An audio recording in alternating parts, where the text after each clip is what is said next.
Another edition of Beat the Closing Number presented by TheLines.com. You can follow The Lines on Twitter at TheLinesUS. You can follow me on Twitter at Eli Hershkovich and follow our MLB lead analyst as well at Nuwwarah, spelled just as it says on the screen to my right at MONUWWARAH at Nuwwarah. Before we get started, Mo, reminder to our viewers and listeners to give the video a thumbs up on YouTube, subscribe on YouTube or Apple Podcasts, Spotify, wherever you find your favorite audio podcasts. And if you're on YouTube, another reminder to ring that bell to get notifications whenever The Lines releases a new sports betting video on any market, including Major League Baseball. And TheLines.com is also giving away a $25 daily Amazon gift card in our MLB Pick'em contest each day of the week. For more details, head over to play.thelines.com. And as always, last but not least, join the Lines Discord betting channel to get notifications whenever Mo or any of our staff members place bets on MLB, daily futures, whatever it may be. But before we get started and before Mo reels off his free and three baseball bets for this Monday card, the first ever daily edition of Beat the Closing Number. Mo, I know you have some prefacing words here, words of wisdom in a sense for our viewers and listeners about how to divvy up their units, just kind of prefacing on my behalf and for me as well, as someone who bets a lot of college basketball and other sports too, for futures especially. You want to be sure responsible gambling is something we preach over at thelines.com, and you don't want to get into a habit of chasing your bets. I know that's something that I've gotten a lot of messages about, people having a tough time, especially earlier in the season when things don't go their way because of variance and therefore losing bets and chasing those losses. But Mo, you have some other things to say about that as well. Yeah, definitely. I thought you were going to say spelled just like it sounds. That would have been funny. People would have tried to sound out my name. Yeah, as far as like that goes, I know you're big into flat betting, so I'm not like all the way into that side of things where I'm just like only betting the same amount every game. I'm usually varying it slightly, but I just want to say like definitely be responsible, keep it fun, and I would say early in the season, I think it's good to bet a little smaller. I'm grading everything as 1 unit plays, but I think it's good to bet half units early in the season. Just velocities are settling down. Like you need to see which pitchers are throwing harder or less hard than they have in the past. Team talent levels are still in flux in a lot of cases. I mean, you see teams like the Pirates coming out hot. You don't know if it's real or if it's just a hot streak. And they sucked last year, and they've been really good so far this year. And it's a lot of uncertainty early in the season. So I think it's good to bet half units maybe for first month or so. And to that point, let's start off with the Pittsburgh Pirates. Astros in Pittsburgh tonight. First pitch at 6:35 p.m. Eastern. All these times that we discussed for the three games are Eastern Standard Time, so do what you may with that in terms of converting it to your time zone. Astros nearly up to minus 200 on the money line after salvaging the final game of their three-game set in Minnesota this past weekend. Mo and I both have Twins futures, so pretty happy with that result, but like Mo said, it is very early. We can't count CLV odd futures, especially division odds. Minnesota got off to a hot start last year too. But nonetheless, Southpaw Framber Valdez takes on young righty for the Pittsburgh Pirates, Roansy Contreras. And Houston off to a bit of a slow start, 4-6, Mo, but credit to you. You have the under on the Astros. Like I said earlier, can't count on futures to come through at this point in the season. But you also prefaced that Pittsburgh is off to a hot start, 6-3 after taking 2 of 3 from the White Sox over the weekend. Small sample size, but in 53 at-bats, the Pirates have the 11th fewest weighted runs created plus, or otherwise known as WRC plus. Mo has a breakdown of that metric over at thelines.com, but like I mentioned, Pittsburgh with the 11th fewest WRC plus against lefties thus far. And I already stated that Valdez is a southpaw. So, Mo, how are you handicapping Astros at Pirates in the first game of this series?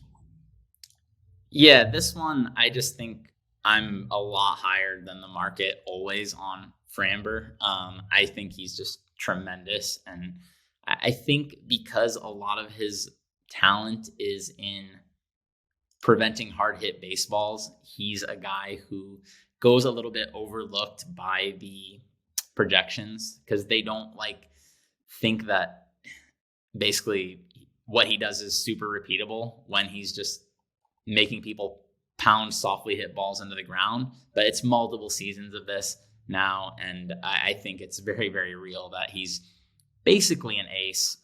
Yeah, he doesn't strike out as many guys as most aces, but I think he's right there with anybody because of his pure run prevention. And furthermore, I'm extra excited about him this year because he's came out of the gate throwing 95 on his heater.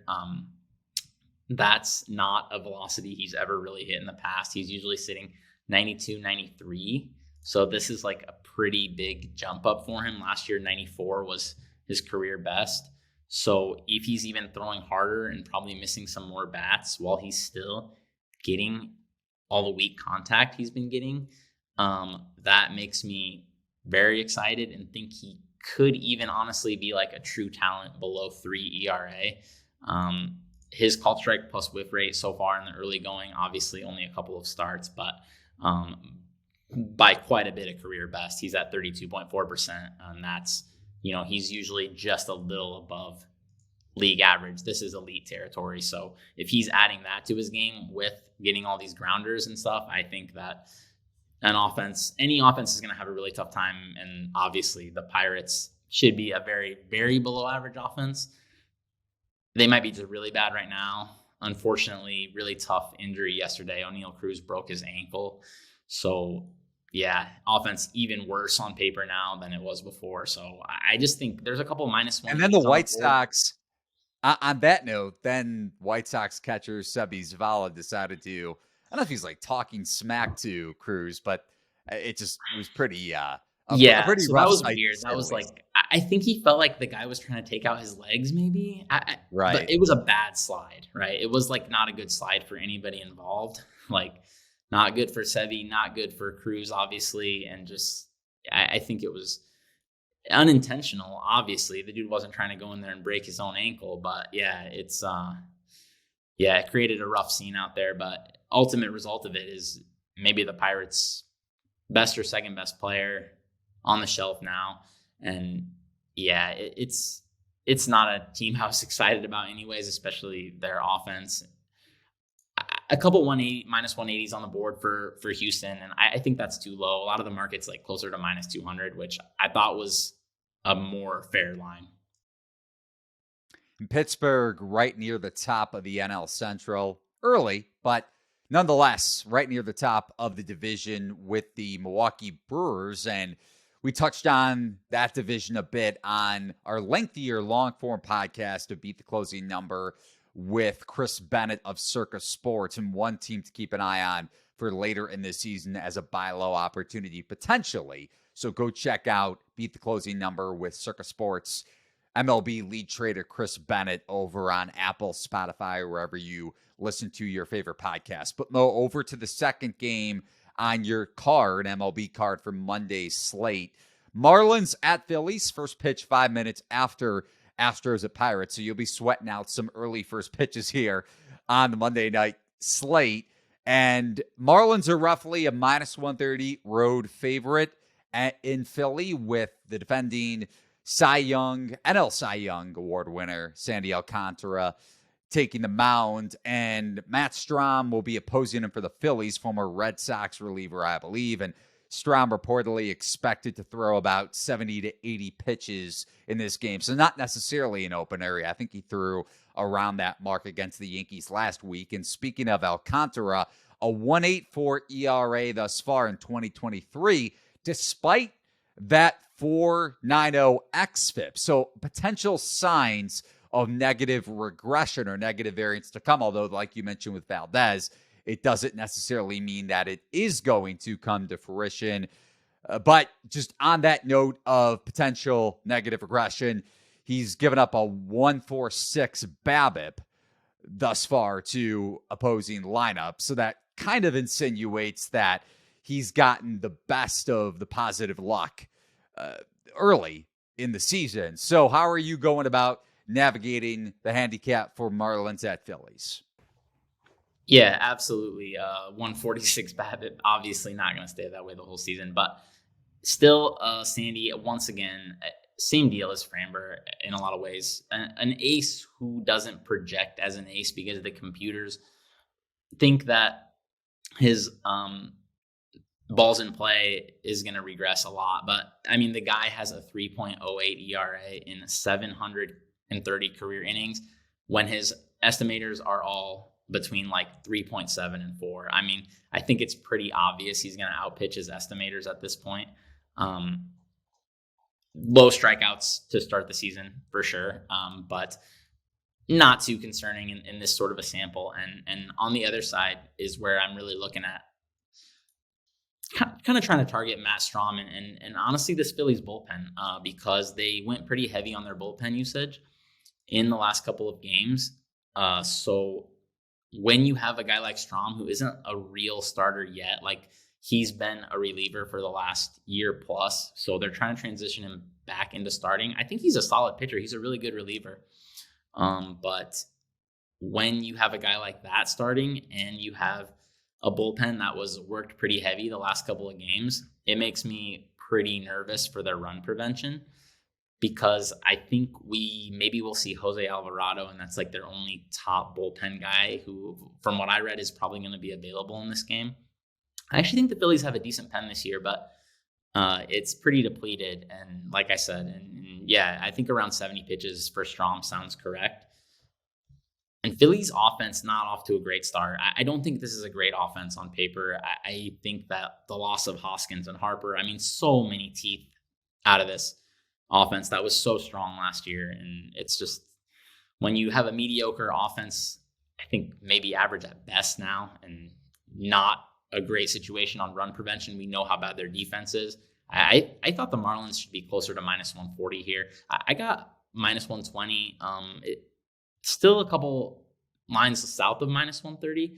Minus 130 is the farthest I'd bet it at, I think. So if hopefully it doesn't keep moving that way and people can still get a decent price here. And before we get to our final game on the card, just a quick note about Jose Alvarado that I saw before this recording.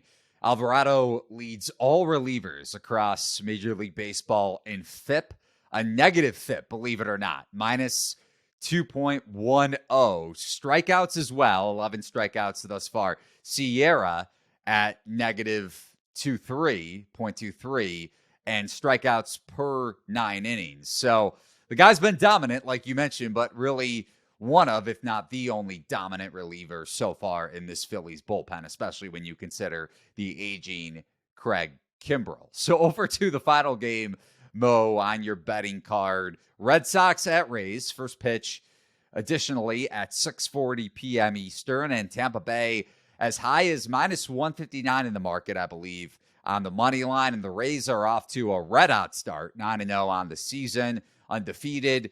They'll have John Beeks, the southpaw, on the mound. He'll be in a true opener role as he, unlike Strahm, is likely to go about 1, max 2 innings. And the veteran righty Nick Pivetta will take the bump for the Red Sox. And kind of similar to Alcantara, although like you mentioned, the sample size and level of greatness between Alcantara and Pivetta certainly isn't comparable. But Pivetta has a 1.80 ERA, and that FIP and XFIP and XERA certainly don't agree with the standard metric. But even without Xander Bogaerts this season for the Red Sox, who's obviously with the Padres, Boston still grades out very well, again, small sample, but they've performed very well so far against lefties like last season, although Beeks won't be on the mound for long for Tampa Bay. So which side are you leaning towards in the third and final game that we're discussing on Beat the Closing Number, Mo? Yeah, so the prior two games, I obviously advocated bets on a couple of aces that I think people are going to be pretty excited about. This one is the opposite. It's a side that I don't think people will be excited to take at all. I took some Boston at plus 138. I think you can play this to plus 135. This one's like pretty close as well, but there's still a plus 135 while we're doing this. Obviously, the Rays haven't lost yet, so I think people are not excited to fade them. I have to say that I'm not excited either. I tried a couple times. So far, it hasn't worked. But Jalen Beeks is pretty solid. He is the opener, like you said. But Josh Fleming, I think, is going to be the bulk pitcher in this game for the Rays. He's been pretty bad. I tried to believe in Fleming for quite some time. It's kind of a weird one because he's still at 174 career innings. So he's still at a sample where, like, you can't really be sure that he's worse than his peripherals, but he's been way worse than his peripherals. I mean, you can be unlucky over even more innings than this for sure, but he's got a 5.1 ERA. And I just think I tend to believe in that more when you have a pretty bad fastball and like hitters can kind of just wait on your fastball. I think Fleming might be one of those guys.